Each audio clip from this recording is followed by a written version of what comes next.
Doctor साहब उमूमन कुछ मरीज़ ऐसे होते हैं जो शुगर के होते हैं, ब्लड प्रेशर के होते हैं, वो रोज़े भी रखते हैं, मगर रोज़े के बाद जब इफ्तारी कर लेते हैं तो उनको बहुत सारी परेशानी का सामना करना पड़ता है, बीमार हो जाते हैं। इस सिलसिले में क्या करना चाहिए?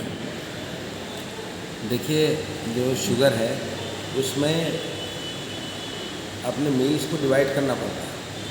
यानी जैसे सपोज़ करिए आदमी 2 बार खा रहा है तो उसको 3 बार करना पड़ता है, और 3 बार खा रहा है तो उसको 4 बार करना पड़ता है बेहतर कंट्रोल के लिए। ऐसा बेहतर नहीं है कि आप एक वक्त ज़्यादा खा लें और दूसरे तीसरे वक्त छोड़ दें, क्योंकि जब ज़्यादा खाएंगे तो ब्लड में जो है वो ब्लड शुगर वगैरह लेवल बढ़ेगा और उसको कंट्रोल करने में प्रॉब्लम होगी।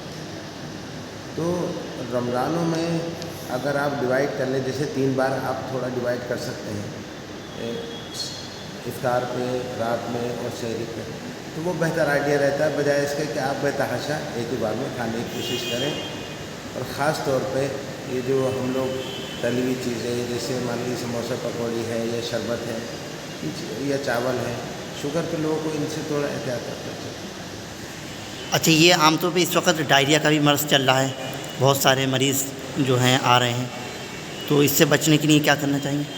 भाई पहले तो ये कि आप बाज़ार से कुछ चीज़ें ना लें, जिसमें मैंने अभी आपको बताया है कि जो सबसे ज़्यादा जो है समोसे क्योंकि हाथ से गूँथते हैं, तो एक्चुअली फूड हैंडलर से होता है, जिसमें भी हाथ इन्वॉल्व हैं किसी दूसरे आदमी के।